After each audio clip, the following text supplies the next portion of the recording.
Значит, и теперь вот эти люди, коммунисты, номенклатура, яны ўсё засталі як было. Яны валодаюць уладай, валодаюць дзяржавай і валодаюць эканомікай. Змяніліся толькі што. Ім ідэалогія ўжо не патрэбна, яны выкінулі камуністычныя білеты, і яны валодаюць эканомікай і маёмасцю ўжо як прыватнай маёмасцю. Яны сталі капітал камуністамі. Цяпер што ўтварылася? Не ўтварыўся рынок у Расіі, у Беларусі, там, да і на Украіне. Нема рынка. Утварылася специфічная сітуацыя, якую можна назваць як крымінальна-бюрократычны капіталізм. Утварылася мафіёзная краіна, так, дзе бюрократыя валодае сродкамі вытворчасці, валодае маёмасці, валодае уладай вытворчасцю. Якая специфіка такого рынкавого механізма? Монополізм. Калі чалавек валодае уладай і валодае цэлай галіной вытворчасці, нафтай, скажем, ён монополіст. Усё у яго руках. У Чарнамырдзіна ўсё ў руках, скажем. Так? Нафту раздзялілі некалькі кампаній. Утвараецца мафіёзная дзяржава, якая монополізуе цэлыя галіны і сферы вытворчасці. І расійскае разуменне канкурэнцыі, яно тыпова мафіёзнае. Якое разуменне канкурэнцыі на Захадзе? Я выпускаю товары, вы выпускаете товары. Мои товары не купляюць, таму што яны даражэй каштуюць, у мяне больше затраты ідуць на сырьё і гэтак далей. Што я павінен рабіць? Я пачынаю думаць, ці мне тут рабочых скараціць, ці тэхналогіі новыя увесці, ці дзень. Я пачынаю круціцца, каб мои товары былі дзешавейшыя і лепшыя, і якасць была лепша. Я пачынаю канкурировать. А ў Расіі канкурэнцыя цяпер адбываецца вельмі проста. Я выпускаю, ты выпускаешь, ты мой конкурент. Я наймаю киллера, тебе забиваете. І там кожны дзень страляюць. Там чисто мафіёзнае. Прыняць канкурента, яго трэба просто прыняць. Чисто мафіёзна-крымінальная дзяржава утварылася ў Расіі. І по такому шляху, по блізкаму, Расія так ужо класіка гэтай такой дзяржавы. Вот. Теперь трэба разуметь, вот калі мы перайдзем на сённяшнія выборы, чаму Расія праводзіць такую палітыку і гэтак далей, тады мы зразумеем таксама, якія працэсы адбываліся і на Украіне, і на Беларусі, і якія працэсы адбываюцца зараз. Так вот, то, что номенклатура коммунистичная инициировала вот эту перебудову и гэтые реформы, инициировала нават это, взялася нават за суверэнітэт. Гэта ўсё ішло зверху, ішло ад камуністаў, і гэта ўсё ішло ад інстынкта самазахавання. І яны дасягнулі... А що ж тоді було ГКЧП 91-го року? Натуральна, што ГКЧП гэта былі тыя людзі, якія стаялі на ортодоксальных пазіцыях, звязаных з Гарбачовым. Это людзі ортодоксальнага плана. Яны, таксама мафіёзная сітуацыя, так сказаць, была барацьба за ўладу і гэтак далей, это ясна. Ну, допустим, перамагла ГКЧП. Ну і што б было? Яны б не пайшлі на пераўвасабленне маёмасці ў свае рукі і так далей. Яны прадаўжалі б, скажем, нейкую ранейшую савецкую сітуацыю. Это прывяло б да поўнага, так сказать, развалу Савецкага Саюза. Да поўнага, прытым крывапралітнага. Да поўнага. Выхаду ўжо не было. Так або інакше. Выхаду не было, ўсё роўна. Это ўсё. Все, просто яны шукалі выхады, як, так сказаць. І вот то, што зрабіла номенклатура, яна зрабіла аптымальны крок для захавання сваёй улады ў уласнасці імперіі расійскай. Империя российская, империя існуе. И теперь они ставят задачу ее реанимировать уже на другим узроўні. Так что то, что отбывается у России, это чарговый кульбит. Такі кульбит зрабілі большевики, когда российская царская империя зашла в тупик. Большевики выратавалі империю. Якой ценой? Они выратавалі империю, империя існувала, існуе до этого часу. Вот теперь коммунисты в чарговый раз выратоўваюць империю. Перавёўшы яе вот у такі вот стан існавання. Такі эканамічная сістэма, якая зараз утварылася ў Расіі, яна недоўгавечна, не можа доўга існаваць. Яна абавязкова прыводзіць да вайны. Абавязкова. То, што навядзе войны ў Чечні, там, ну, это за нафту вайна, вы знаете. То, што Таджикистан. І ўрэшце рэшт она прывядзе да грамадзянскай вайны. Потому что эта система основана на мафиозным, значит, взаимодействиях в экономике. То, что я рассказывал. Вот. Яна не дасть магчымасці развіццю свабоднага рынка, яна не вынесе свабодныя сілы на паверхню. Той же самы люмпен у России. Паглядзіце, якую ён вялікую вагу мае. Ён жа больш, чым за Ельцына гэтых людзей. Толькі Ельцын зараз, як кажуць, паставіў на карту ўсё, каб выйграць. Вот. Можа быць, нават паставіць і пушкі на карту. Вот.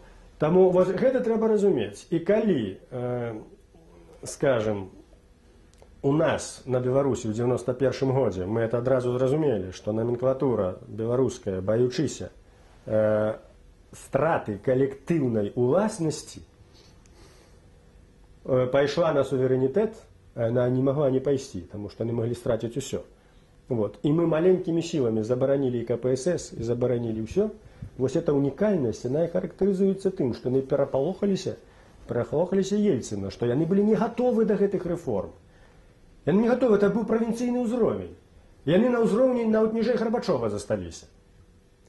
Яны былі не гатовы, у іх не было ніякой, яны проста гублялі ўладу і гублялі ўсё. Вот. А тут у іх засталася магчымасць вот эту ўладу захаваць, і яны яе выкарысталі. Але саме чому, скажімо, опозиція білоруська не була спроможна розмовляти з комуністами? Тому що вони абсолютно не могли бути... Тому що білоруська опозиція розуміла то, що я говорю. Тому що ми бачили, що ніякого суверенітету ми не отримаємо, ніякої демократії не буде. Это тільки імкнення нашої номенклатури заховати уладу любими сродками. Ми ж бачили, хто... Нам не треба фразеології, ми бачимо, хто сидить. Скебіч, Мяснікович, Данилов, Малафеев, ми бачимо, хто там сидять. Разумеете, Травкин и вся эта вот демократия российская, как зникла, я ж теперь не маю, они же все империалисты. Для их они приняли Ельцина как демократа. И все это они сами зникли. Потому что логика политики обовязывает, как российская демократия у 91 году выступила оппозицией, конструктивной оппозицией ельцинскому режиму. И они ж с потрохами пошли до Ельцина. И все, и оппозиция зникла. Кто оппозиция в России? Червоно-коричневые, Зюганов и это остальные. А кто такие Зюганов? Это публика, якая идет за Зюгановым. Это другие и третьи секретари райкомов, обкомов, так, якія были обделены, потому что верхняя номенклатура, как вы абсолютно правильно кажете, все взяла, всю тримає владу, а они остались так з боку припеку. А они саме вышли, як кажуть, на финишную прамую у час перебудовы Горбачевской. Вот, потому что их же кожный повинен был пройти сверху до низу, снизу до верху, так? И они вышли тут раз, вот это перебудова, Ельцин, так сказать, все взял. Для чего они идут зараз на выборы? Это их последний решительный бой, как одобрать и поделить, як Шариков казав. Ви передбачали на той момент, коли почалася перебудова, що вона не принесе незалежності Білорусі і України? Яна створила умови для отримання незалежності. Яна створила такі умови. Тільки для того, каб її отримати, треба, каб була б консолідація нації на національній ідеї. Литва, Латвия, Эстония были готовы. У их традиции застались еще. Они имели 20 год незалежности, и застались люди, носьбиты этих традиций. И они вышли. Украина и Беларусь оказались не готовые до этого. Потому что не готовая была ни гэтая номенклатура, и не готовая была большая частка громадства, советского громадства, Сауки. Вот. Она не готова была до этого. Чего не было, скажем, на Литве. Потому что там все-таки нация объединалась вокруг национальной идеи еще в 20-30-х годах. И люди разумели, что такое незалежность, что такое Россия. Это головное. Першесная идея. Чего не было у нас, но вы задаете питание, чему Народный фронт это разумел, потому что мы бачили, что вот эта номенклатура, мы одразу выступили как оппозиция до этой номенклатуры, до Верховного Совета, одразу как резкая оппозиция. И Шушкевич, человек, який ніколи не займався політикою, не був ні одної партії. Це випадковий чоловік. Так от він кричав. Про Шушкевича, ви ж йому допомагали стати головою Верховної Ради? Звісно, допомагали. А як це так трапилося? Вельми просто. Коли сутикаються дві сили супротивлення, так поміж ними виходить, знаєте, некая третя сила. Це шарик равноваги.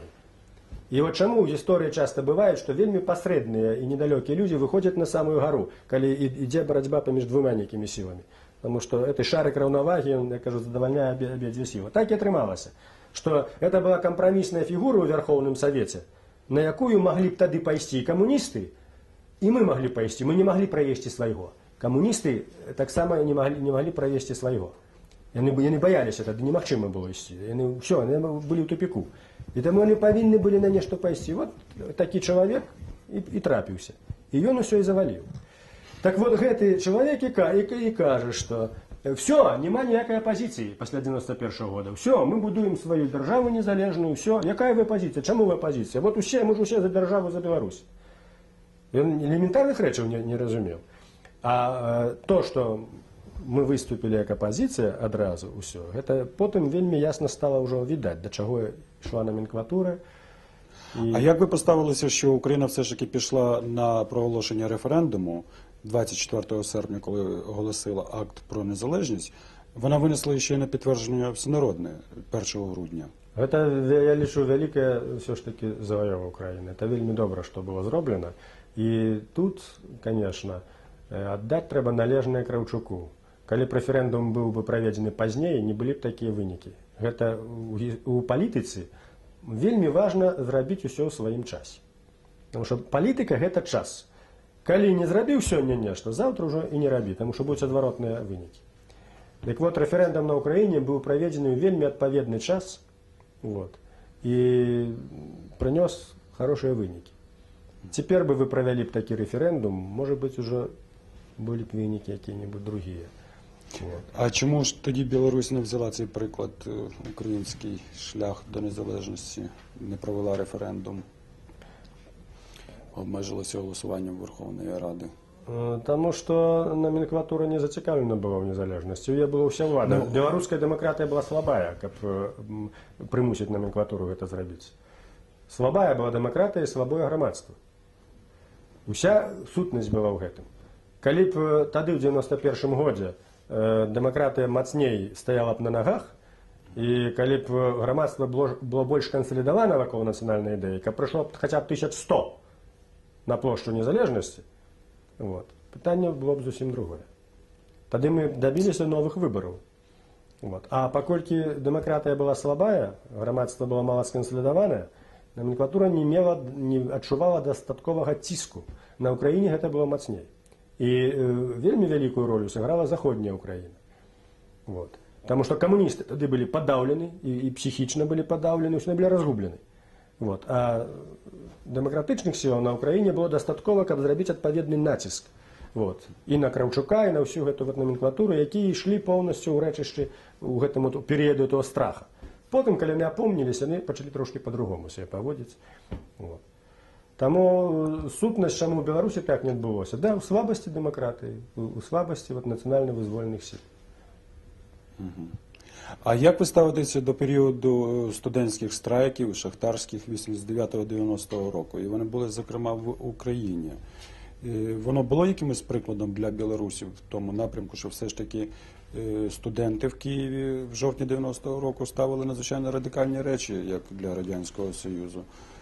Скажімо, служба на території України в тодішній радянській армії, відставка уряду Фокіна. Це відбувалося якось на ситуації? Я повинен сказати, що тут, звісно,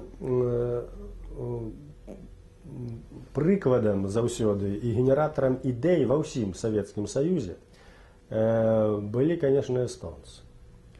І ад Эстоніі ўсё пачалося. І першы народны фронт, і ўсе ідэі пайшлі адтуль. Я памятаю, нейкі расеец у Москве на сессии Верховного Совета кричал: так что, перестройка пошла от Эстонии, калі яны патрабавалі незалежнасці. Конечно, анекдотычна гучыць, но ад Эстонии ўсё і пашло. Ідэі пашлі вызваленчага руху нацыянальнага, так, народного фронту, асноўная перагляд пакта Молота-Ріббентропа, не служба у гэтых, не служыць у савецкім войску і так далей. Ідэі пайшлі Эстонія, Літва, Латвія. Адтуль ішлі ідэі. І яны падхватваліся, намі падхватваліся Украінай. І таму тут трэба сказаць, што гэтыя ўжо ідэі, яны, не з Украіны яны ішлі адтуль. І таму то, што на Украіне, гэта быў проста як чарговы, так сказаць, факт, што на Украіне зроблена ўжо гэта. Выступаюць, а што мы горшыя. Так што гэта садзейнічала. Але навізна ідэя, яна ішла, конечно, з Балтыі, это трэба аддаць належнае. І ў Маскву ішла з Балтыі таксама.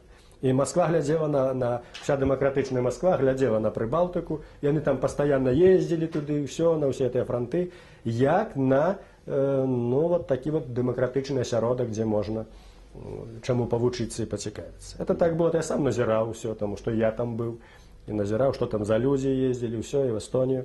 Так што генератар ішоў адтуль.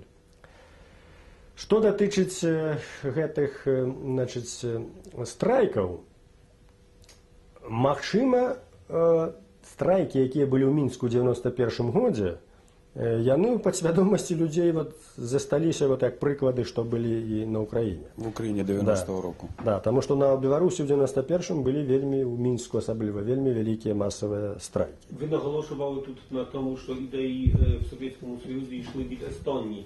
А наскільки великий був вплив ідей солідарності у колишньому Радянському Союзі, на вашу думку?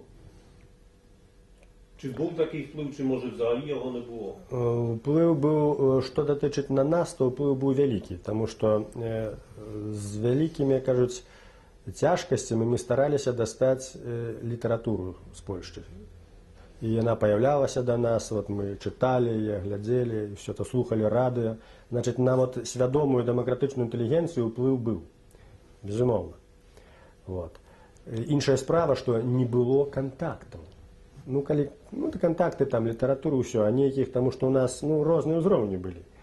Вот. А уплыў, вот то, што рабілася ў Польшчы, і псіхалагічны, то, што рабілася ў Германіі, вот калі берлінскую сцяну рушылі, ўсё гэта ўплыў рабіла, безумоўна, вялікі, і ўсё это фармавала свядомасць людзей, і давала пэўную смеласць, што вот калі там людзі так дзейнічаюць, то пачыналі людзі аналізаваць, а як жа ў нас? Як у нас дзейнічаць. Так што уплыў, безумоўна, быў.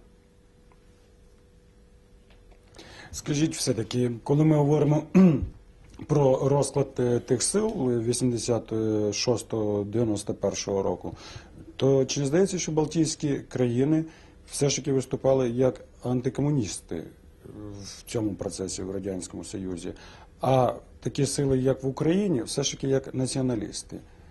І в тому була підведена риска в серпні 91-го року. Бо навіть побутувала така думка, якщо Україна оголосить про свій намір до самостійності, Радянського Союзу точно вже не буде. Справа в тым, што ідэі, хоць аж там арганізавалі, скажем, Народны фронт і Саюдзіс там в нейкай ступені, але камуністы, я маю на ўвазе, в Эстоніі, там, калі на тэлебачанні сабраліся, ўсё, але галоўная іхная ідэя была суверэнітэт. Галоўная балтыйская ідэя выйсці з Савецкага Саюза. Толькі б не там. Галоўная свабода і незалежнасць. Вот іхная галоўная ідэя. І пад гэтую ідэю ўсё ішло. Дэмакратыя, суверэнітэт, без суверэнітэта нічого няма. Вот. І потым быў антыкамунізм. Ён як бы ішоў сам сабой. Но галоўнае была суверэнітэт. І гэтую ідэю падтрымлівалі і камуністы, што характэрна. І Бразаўскас падтрымліваў, і Гарбуноў падтрымліваў, вот, і Снонскі. Так вот, галоўная ідэя была такая: суверэнітэт, незалежнасць. І тыя пытанні, якія трэба было ставіць на Ўкраіне, скажем, нацыянального плана, у Эстоніі ставіць не трэба было, яны ўжо даўно былі пастаўлены. І яны ўжо прайшлі гэты этап у 30-х, 20-х годах. І яны не скарыліся ў часы Савецкага Саюза, яны захавалі свае традыцыі. Вот. І таму ў іх пытанні стаялі менавіта суверэнітэта. А на Ўкраіне правільна пытанне нацыянальнае было на першым плане. Як, дарэчы, яно было і ў нас. Таму што потым ужо нацыянальнае ўсведамленне ўжо салідарна, тады ўжо прыходзім да незалежнасці, да суверэнітэта. У нас ішоў, мы трошкі спазніліся ад эстонцаў і літоўцаў, тому што у нас не было вот этого перыяду. Так што правільна, працэсы ішлі так. І наконт тэзіса, што калі Украіна стане самастойнай і выйдзе з Савецкага Саюзу, то ён разваліцца, ён абсалютна правільны, і гісторыя гэта пацвердзіла. Гісторыя гэта пацвердзіла. І, дарэчы, і Савецкі Саюз яны не рэанімуюць, калі не будзе Украіны. Таму што, што значыць не будзе? Каб яе, скажем, зусім не было, асталася б чорная дзіра. Дык яны б нешта зрабілі б, напэўна. Но Украіна ёсць, і калі яна будзе незалежнай, то яна будзе дзяржавай, якая будзе, нават калі яна не будзе дэмакратычнай, то яна будзе супрацьстаяць Расіі. Все роўна. Це ж элементарныя рэчы. І Расія гэта разумее. А тым больш, што Украіна будзе дэмакратычнай, таму што яна шукае апор на Еўропе, на Захадзе і так далей. Значыць, Савецкі Саюз рэаніміраваць немагчыма. Яна гэта цудоўна разумее. І цяперашняя палітыка яе вот на захоп Беларусі – это адзін шляхоў, каб захапіць Украіну. Это адзін шляхоў. Можна было яны адразу, скажем, на Украіну ў лоб не пойдзеш. А вот метадам кавалачкаў. Вот тое робіць, Расія робіць тое, чаго не робіць Захад. Захад паставіў стаўку зрабіць Расію дэмакратычную. Угрохалі туды дзесяткі мільярдаў даляраў. Які ў швейцарскіх Да, банках. якія пайшлі частка ў швейцарскія банкі, частка на вайну з Чачнёй, так сказаць. І чакаюць, што Расія будзе дэмакратычнай. Расія ніколі не будзе дэмакратычнай, бо це імперія па сваёй структуры. Пане Зян, ну ви ж казали, що в 80-х роках політика Рейгана була спрямована на повалення імперії. І зірковими війнами, цією програмою. Сої, як ви кажете, вони довели до економічного краху Радянський Союз. Чому в 91-му році вони роблять ставку на відновлення Російської імперії? Після цих двох подій, якщо порівняти ту політику і політику, коли розвалювався Радянський Союз, можна було б додавити його. Значыць, па-першае, я паўтараю, што яны маюць ілюзію, што гэтая Расія, вот якая асталася цяпер Расія без Украіны, Беларусі, што яна будзе дэмакратычнай краінай.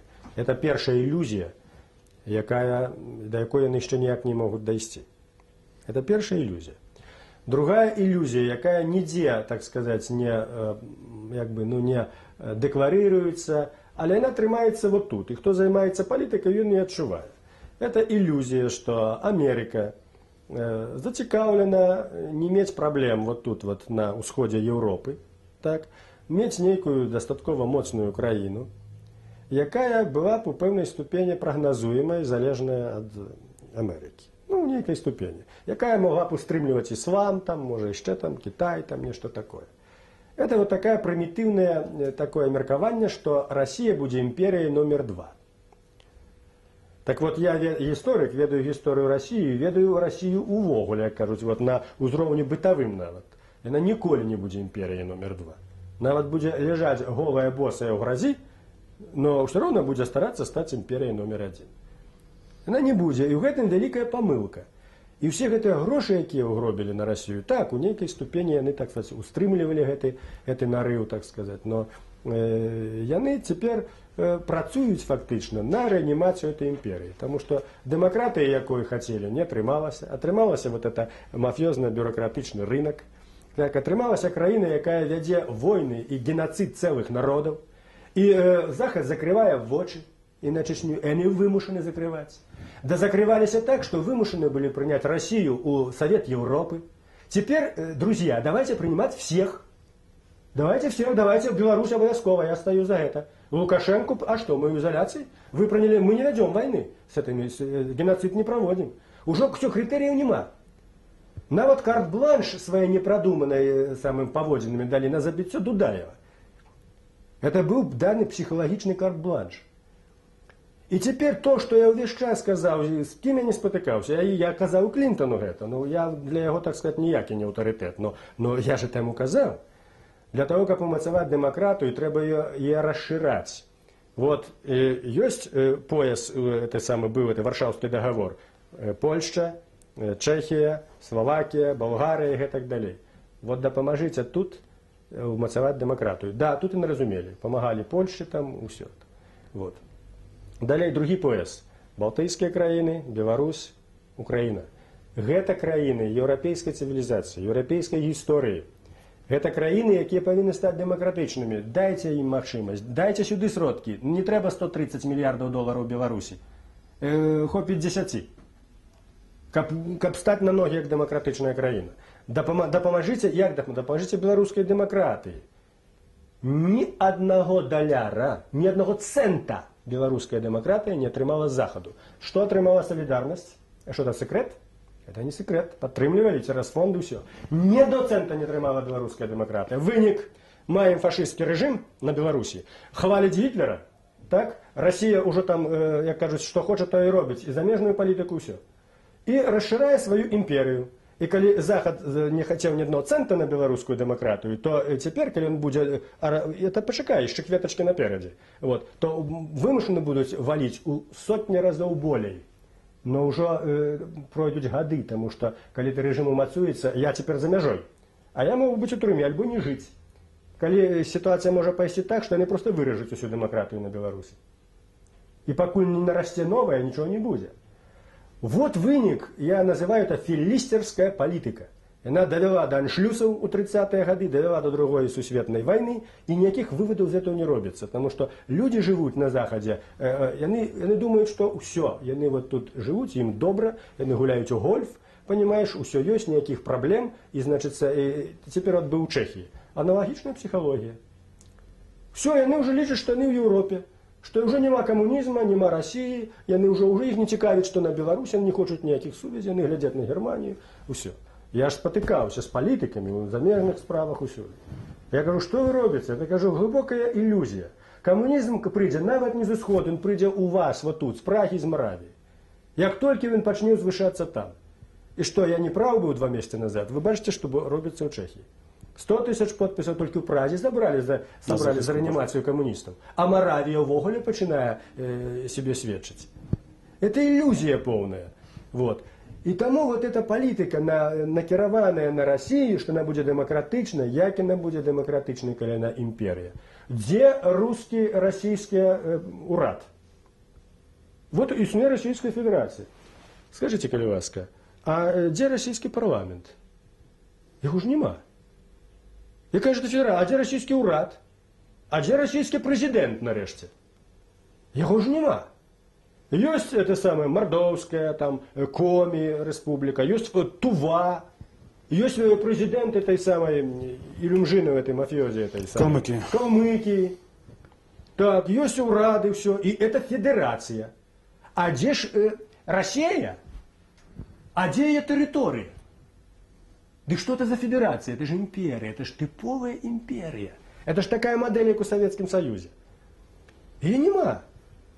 Потом, теперь, есть какие-нибудь имкнения. Вот эта империя, вот это, значит, она пераваривая вот эти народы. И они не имеют права выйти с федерации. Вот что робит Чечня. А что, а где тогда право нации на самовызначение? Да коли вы федерация, так засведчите себе, как субъект федерации. Яны ж себе не засведчваюць як суб'ект федэрацыі, не несуць як бы ніякай адказнасці. І чамусьці на гэта ніхто не звяртае ўвагі. Расія будзе развалівацца рана ці позна, таму што это імперія, яна не можа існаваць. І вот тады ўзнікне пытанне. Узнікне яно. Дзе расійская тэрыторыя? Скажыце мне хто-нибудь з вас, дзе расійская тэрыторыя, межа Расіі? Московская область, Калужская трохи. Трохи Калужская. Ее нема, этой территории. Это пятно там, пятно там, пятно там. Чаму так утварылася? Возьмите, я историк, возьмите приклад Римской империи. Был великий Рим, была латинская мова, писал Овидий, писал Вергилий, это самое, миллион насельництва, великие императоры, Термы Каракалы. Поглядите, что они натворили. Який был великий Рим. И вот Рим развалился знутри, он сгнил просто, развалился. И где римская мова, ее нема. Где римляне, их нема. Чаму нема? Потому что империя знішчае все этносы и свой у тым ліку, и першую чаргу знішчае свой этнос. Мова стала мертвой, а латинского этноса уже не было, потому что это уже была империя, она існавала вал 1000 годов, там, ну, калі улічыць яшчэ эпоху рэспублікі и так далее. И нема, она знікла, сталася мертвая мова, и остались вот тыя этносы, якія былі натворили державы. Оттоманская империя, турецкая, это же была штучная, и что, вот она знікла. Оставалась штучная мова, на якой никто не говорит. Турки же говорят на наталийской, на другой же, это же самый Ататюрк же увел в 24 году это все. Все же по-другому, вы же это знаете. Это вот классичная империя, можно, ну, это наибольшие выпадки. Россия идет по такому шляху. Это классичная империя. И чему, я не знаю, университеты, то есть Колумбийский университет займался усими, кажется, 50 годов займался Советским Союзом. А теперь что? І што не можна вот это все прааналізаваць і ўбачыць, і жыццё паказвае, што ўпустую это ўсё угробілі все гэтыя грошы. Як думаєте, чи західні інтелектуали, вони не спроможні того усвідомити собі, що ви зараз кажете, чи просто їм вигідно це не усвідомити? Їм ліньки, очевидно. Вы разумеете, что, видать, это взаимозвязано. Видать, это взаимозвязано, потому что на Захад вельми бераже вот свое статус-кво, якое яны досягнули. Вот. И вот дзеля гэтага вот, яны, магчыма, ім цяжка тады зразумець. Цяжка зразумець, зрабіць нейкія рухі. Тым больш, што ў іх шмат праблем. Кризис вот этой тезис о правах человека. Это же кризис уже начинается, так? Потом, многие из этих краин были империями, и теперь они пожинают плоды. Вот и арабское питание вот у Франции, и все. Это же все, это же все, я кажу, на Европу иде. Европе шмат вельми своих проблем. Вот. Но тут, конечно, питання глобальне, питання вельми важне, тому що це питання безпеки Європи, це питання будучого світу, питання демократії. І тут не помагчы вот гэтаму усходняму поясу, гэта будзе вялікая памылка, будзе адкат. Адкат пачаўся, вот глядзіце, у Польшчы таксама, пэўна, вот прайграюць яшчэ адны выбары правыя. Они могут проиграть, потому что покуль они не объединяются на один лист, значит могут проиграть. Значит, у Польши будут все здивляться, как это так? Польша, католицкая краина. И они мне задают питание, как это у вас Лукашенко выбрали? Значит, подтекст, что мы чуть не дураки. Я говорю, а как это вы Квасневского выбрали? А вот так, холера, ну то что-то, значит, начинают. Это ж та самая природа. Вот.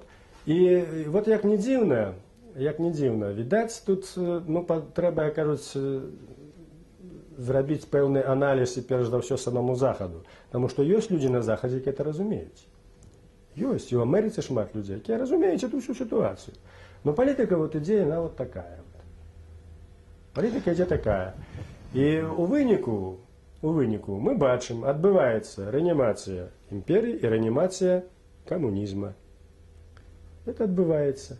Але так само і в 90-х роках на початку Захід нічого не бачив, що відбувається в Радянському Союзі, бо він був заскочений 19 серпня тим, що відбулося. Він був заскочений, що в Білорусі відбулося, що почалася така от боротьба зараз, опозиція вийшла на вулицю, все. І так само були вельми здивлені. Це я сам зауважив. Да, Польща, як була здивлена. Так я одну причину я розкрив. Чому? Тому що політична еліта на Заході, яна атрымлівае інфармацыю, распрапагандаваная рускай дыпламатыяй. Вот они их слухаюць. Вот. Это одна з прычын. Вот. Так что мы трошки переоцениваем некие вот магчымасці Захаду. Мы спадзяёмся, што Захад будзе вельмі актыўна удзельнічаць у нашым лёсе. Ён будзе актыўна павінны удзельнічаць мы. У першую чаргу, это залежыць ад нас. Але там, дзе залежыць ад Захада, вот у выніку, так сказаць, это вот неведанне, незнанне, Захад вот робіць нейкія такія буйныя памылкі. Дзесьці ёсць сапраўды заваёвы, ўсё, а дзесьці далей пачынаецца нейкае дзіўнае неразуменне. Вот теперь я назираю, значит, адносіны да Украины. Я теперь бачу поворот НАТО до Украины. Я разумею это разумение. Это теперь они зразумелі. Вот, что вельми важно в этой вот ситуации, значит, как Украина все ж таки засталася. Я это все так гляджу. Но яны еще не поспели их зразумець, что то же самое относится и до Беларуси, и то же самое относится и до Балтии, и с Кавказом, и так далее. Вот этого они еще не зразумелі. Так что тут, відаць, наша позиция павінна таксама быць актыўна. Бо калі мы будем сядзець на Украине, на Беларусі і чакаць, што Захад нас зразумее, што они прыйдуць нас вывучыць і што прымуць, то з этого нічого не будзе. Павінны ініцыятыву браць на себе мы. Вот. І толькі тады можа быць узаемаразуменне. Палякі бралі вельмі вялікую ініцыятыву, были контакты, все. Вот, калі говорить зараз про Беларусь, то такой инициативы нема. Сапраўды, чаму павінен быць браць захад ініцыятыву, калі, так сказать, адтуль няма ніякай ініцыятывы? Вот то, что я тут, что я хочу поехать в Штаты, все, вот это и есть, что я хочу брать на себе инициативу. Але ж я кажу, жыццё вымусіла. Жыццё вымусіла. Вот. Но гэта, вот, то есть уроки для нас вот этой всей ситуации, что калі мы не будем, Украина и Беларусь, проводить активную замежную политику, демократия, значит, мы будем увесь час спотыкаться с неразумением Заходу и будем его обвинувачивать, так сказать, хотя мы уже не виноваты. Виноваты у корня то мы. Вот. Тому вывод такі я зрабіў, што мы павінны, і для мяне зараз это адназначна, зразумела. Я цяпер буду старацца паболей людзей сцягнуць усё. Мы павінны праводзіць заходнюю палітыку, наша беларуская дэмакратыя.